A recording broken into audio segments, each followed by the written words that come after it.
అంత అగాధం ఎందుకు ఏర్పడింది మీకు మీ నాన్నకి? ఇది పొలిటికల్లా, ఇట్స్ డీప్ పర్సనల్లా?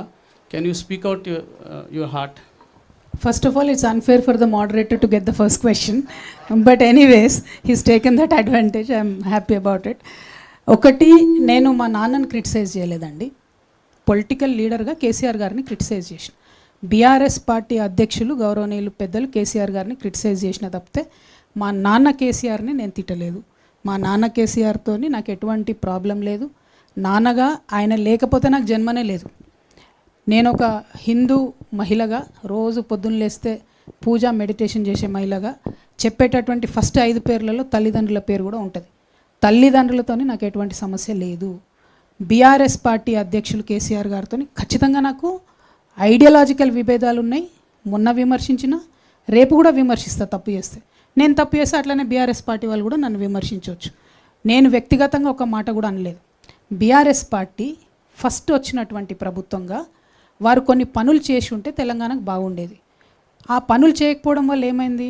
ఒక కాన్సెప్ట్ ఉంటుంది సుధాకర్ రెడ్డి గారు, లాస్ట్ ఆపర్చునిటీ కాస్ట్ అంటారు దాన్ని. If you lose an opportunity, ఒక అవకాశాన్ని మీరు వదులుకుంటే దానివల్ల వచ్చే నష్టం. తెలంగాణలో తొట్టతొలి ప్రభుత్వంగా ఏర్పడ్డటువంటి బీఆర్ఎస్ ప్రభుత్వం ఏదైతే కృష్ణా గోదావరి నదుల నీళ్లను కరెక్ట్గా వాడుకోనగలిగి ఉంటే మన రైతన్నలకు వారు అధికారంలో ఉన్న 10 సంవత్సరాలలో 2,50,000 కోట్ల రూపాయల సంపద డైరెక్ట్గా రైతులకు అందేది.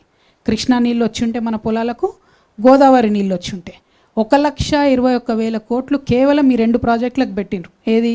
కాళేశ్వరం, అట్లానే పాలమూరు రంగారెడ్డి. 1,21,000 పెట్టి 2 ప్రాజెక్టులు కడితే ఇచ్చింది నీళ్ళు ఎన్నిటికీ అంటే 1,00,000 ఎకరాలకు ఇచ్చారు. నేను దాన్ని క్రిటిసైజ్ చేసిన, బీఆర్ఎస్ పార్టీ అధ్యక్షుడిగా ఖచ్చితంగా వారిని క్రిటిసైజ్ చేసిన, ఇవాళ చేసిన, రేపు కూడా చేస్తాను. ఎందుకంటే ఆ last opportunity cost only for farmers is 2.5 lakh crores. ఆ సంపద డైరెక్ట్గా మా రైతన్నల జేబులోకి పోయేది, అది పోయింది. ఇంకొకటి లాస్ట్ ఆపర్చునిటీ కాస్ట్లో మొత్తం 2001 నుంచి 2014 దాకా తెలంగాణ రాష్ట్రం వచ్చే వరకు కొట్లాడినటువంటి యువకులకు ఉద్యోగ అవకాశాలు ఇవ్వకుండా ఒక 10 సార్ల పేపర్ లీక్ అయ్యి అంత పెద్ద ఐటీ మినిస్టరు, అన్ని దేశాలకు పోయి స్పీచ్లు ఇచ్చే ఐటీ మినిస్టర్ కేటీఆర్ గారు ఉండంగా టీసీఎస్ లాంటి కంపెనీతో మాట్లాడుకొని ఫుల్ ప్రూఫ్గా మనం ఎగ్జామ్స్ పెట్టలేమా అండి? టోఫెల్ పెట్టడంతో మాట్లాడుకొని పెట్టలేమా? జిఆర్ఈ పెట్టడంతో మాట్లాడుకొని పెట్టలేమా? ఎట్లా ఫెయిల్ అవుతుంది? మన గ్రూప్ 1 ఎందుకు ఫెయిల్ అవుతుంది? 10th క్లాస్ పరీక్షల పేపర్ ఎందుకు లీక్ అవుతుంది? ఆ ఫెయిల్యూర్ వల్ల ఇప్పుడు ఏమైంది? ఇవాళ రేపు ఉన్న ఫాస్ట్ జనరేషన్లో ఎవ్రీ 7 years కొత్త జనరేషన్ వస్తుంది. 10 years లేదు ముందులాగా. అంటే తెలంగాణ రాష్ట్రం వచ్చినాక ఫస్ట్ 10 ఏళ్ళు, ఇప్పుడు ఈ కాంగ్రెస్ ప్రభుత్వంలో వచ్చిన 2.5 years చూసుకుంటే 2 generations ఉన్న పిల్లలు లాస్ అయినరు. మీ అందరికీ తెలుసు, ఒక్క గవర్నమెంట్ ఉద్యోగం కోసం 1,00,000 మంది రాస్తారు దానికి exam. At any point of time 30 to 40 lakh people Telangana యువకులు ఎగ్జామ్ ప్రిపరేషన్లే ఉంటారు. మరి వాళ్ళందరిది లాస్ట్ ఆపర్చునిటీ కాస్ట్ కాదా? వాళ్ళ జీవితంలో వాళ్ళు కోల్పోయిన ఉద్యోగాలు, వాళ్ళు కోల్పోయిన అవకాశాలు, వాళ్ళ కుటుంబ సభ్యులు పడ్డ ఇబ్బందులు, ఆ లాస్ట్ ఆపర్చునిటీ కాస్ట్ అనేది ఖచ్చితంగా బీఆర్ఎస్ ఖాతాలోకే పోతుంది. కాబట్టి బీఆర్ఎస్ అధ్యక్షుడు కేసీఆర్ గారిని నేను విమర్శించిన తప్పితే నేను మా ఫాదర్ కేసీఆర్ గారిని విమర్శించలేదు. పొలిటికల్ లీడర్ కేసీఆర్ గారిని విమర్శించినాను, రేపు కూడా విమర్శిస్తాను.